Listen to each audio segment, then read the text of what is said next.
tusangibwa mu town council ne services za town council tufunyeeko n'emu ng'okuyola Kasasiro ng'okulima enguudo za town council ng'okulabirira amasomero ge tusangibwa bonna teri kikoleddwa n'ekimu kati olwo town council ngaffe tugifunamu ki ate bo babeera mu bululu batugamba banna amasannyalaze gajja amazzi baagateekako naye amazzi tusima mu bidiba.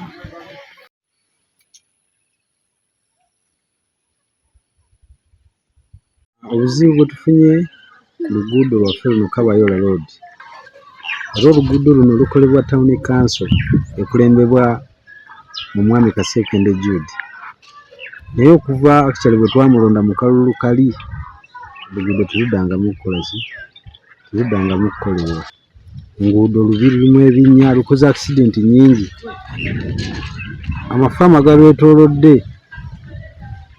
gakoze ebisaka kati ababbi b'amapiki n'abatemu beekweka omwo okusobola okuba nga batwala amapiki g'abaana baba bayita mu luguudo luno okudda ewaka nga bava mu tawuni Ssembabule okukola. Mbeera mbi nnyo era bukoona butono kati emmotoka zitwala kuyisinganya wadde wapiki naye ng'ate tuli mu kabiiko okuba nga tufuna accident abaana baffe bagenda okufuna ku makya tulina abo bayita beekengera oba oluguudo olufunda.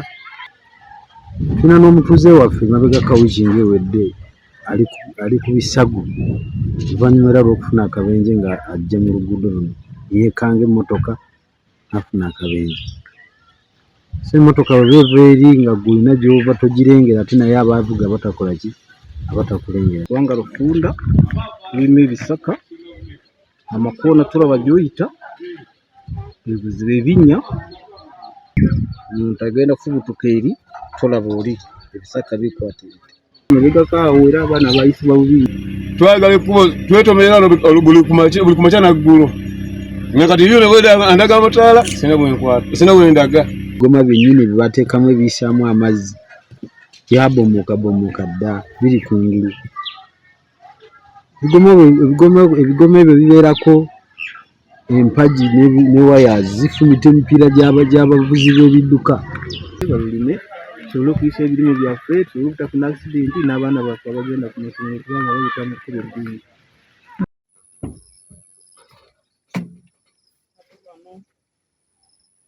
Amakubo gasusse okuba amabi galiko obubenje ebisaka by'ebisaka ebigoma biri bweru ebinnya by'ebinnya ng'abatuuze twewuunya kulaba nti katawuni kanso kano katono naye baakoma okukola mu kisanja kiri ekyavaako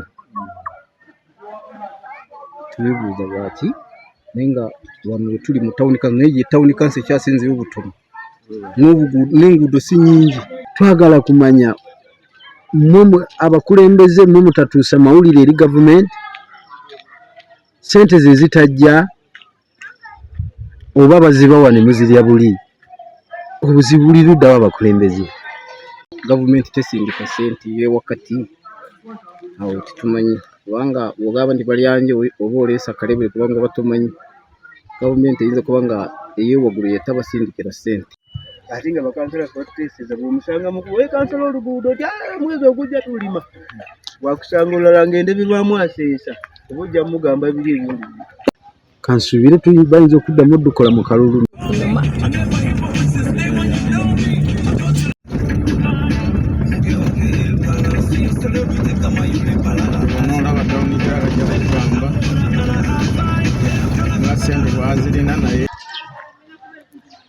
Oluguudo luyita wakati mu faamu g'abagagga naye abagagga nabo tebakoze kimala okutereeza bwabasibye fensi kubanga basobola okufuuyirawo ebiti ebitaziba kkubo. N'abatuuze nabo balisazeewo ne bagamba nti tukole bulungi bwansi leero nabo tukubiriza bulungi bwansi nabo tetubalaba tosobola okugerera mu kibaya ky'omuntu n'ogamba kangende ensaawe kati ng'obuzibu buli wano Ssembabule busanga eno ttaka lya muntu omu nga tasobola kuweesabira ekyo kati nga ino faamu okuva wano by'abantu babiri si bibanja by'abatuuze ku mafaamu kati omuntu ng'omu tasobola kusaawa bbali n'ebbali ng'asaawa ki kati ngaffe abatuuze tosobola kugenda mu ttaka ly'omuntu ng'oli mu kusaawa. N'oluguudo luno lubi ddala ate tulina ekizibu kya faamu ze ebbiri mwe luyitira tulina faamu ya Sserwanja ne faamu ya Mwesige. Akati ekkubo limaze okuzika lyonna likutte, sayidi ne sayidi limaze okwegatta. Kati essaawa eno wetwogerera nti bwe wabaayo emmotoka nga bbiri tisikyasobola kuyisiŋŋanya. Abaana abagenda ku ssomero ku makya n'akawungeezi nabo bafuniddemu obwepenje bwa njawulo kubanga ekkubo lirimu amakoona mangi ate ebisaka byonna bimaze okuzibawo. So kye tusaba ndowooza Town Council eteekinge action mu bwangu okulaba nga oluguudo luno lukolwa. Waliwo bakama baffe abagulawo ettaka okuva e Ssembabule okutuuka wano bwe balemesa oluguudo olwo. Abalala bakama baffe be twalonda okuteekako ku bukulembeze batukolera oluguudo nga ba Town Council, ba Meeya tebalufaako. Ate so nga naffe tuli babbayi wa musolo era tuli bantu ba gavumenti.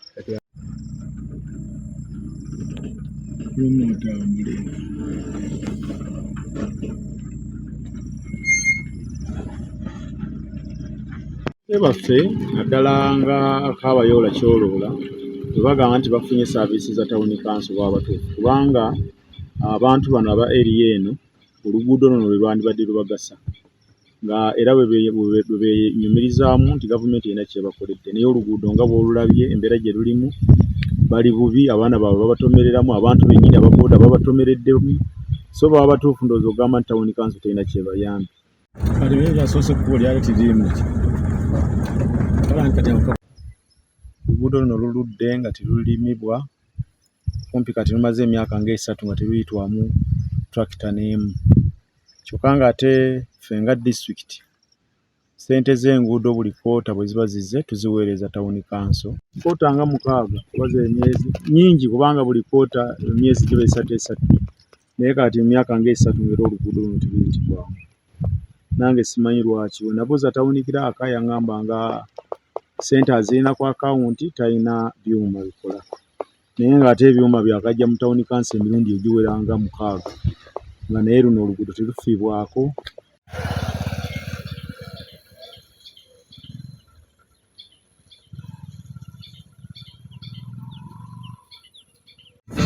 Tulina kusuubirya kuba nti balivaawo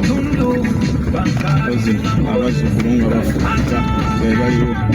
Ekiremesa enguudo zino okutwala obudde obuwanvu nga tetuzikoze ekubeera nti tetulina byuma bikola. Ebyuma tulina bijja ku disitulikiti ate nga ne disitulikiti erina enguudo ezaayo zeteeka okukola. Kati weesanga mu disitulikiti y'e Ssembabule Matete Town Council yeetaaga okukola, Ssembabule Town Council erina okukola enguudo ezaayo ate nga n'Entuusi Town Council erina okukola. Weekanga n'Amagombola nago galina nga sub counties nabo balina enguudo ze balina okukola. Kati okuyaayaanira ebyuma kikeereye emirimu. Wenjogerera mu kiseera kino nga Ssembabule Town Council ssente za first quarter, second quarter ne third quarter ssente tuzirina naye tetulina byuma. Ne bw'obeera ne ssente ng'ate tolina byuma by'ogenda kukozesa. N'ekirala luli twalina be tuyita ba load gang twabasasula ensimbi okusobola okutulimira ku nguudo ezo nga zibadde zizise. Naye olw'okuba nti ensimbi baayongera okuzisala bwe baazisala kubanga omuntu yafunanga miliyoni eziri mu 140 ne bakuzza omwaka ne bakuzza ku miliyoni 8.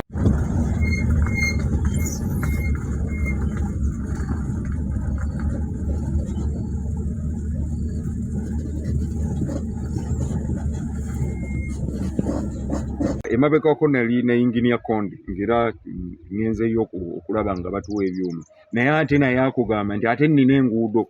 Tulina challenge aba member parliament nti bw'atwala greda mu constituency ye tayagala jijjayo wano emabegako zibadde lw'ebitakuli. Minisita asinzira na Kampala naga nti Engineer togeza n'ojjayo greda nga sinnajja. Kati ate ffe abalala twagala okukola naye nga zikyali mu constituency. Kati kyekizibu so nga nze ndowooza member parliament bwe baali badde baagala ebyuma bo baali badde bahayalinga kuba ate ffe etteeka teritukkiriza kugenda kupangisa.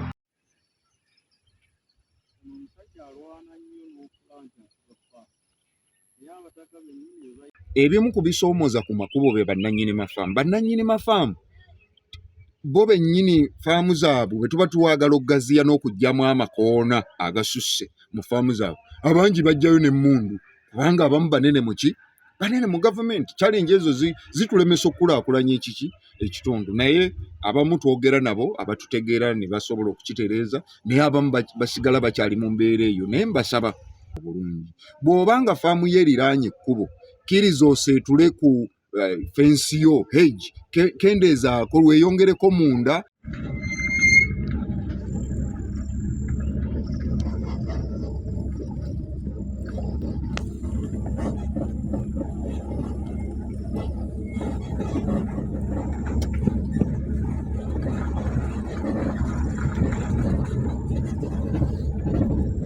Ngudo lwa Jancholola Kabosa luyinza okuba nga lututte like 2 financial years.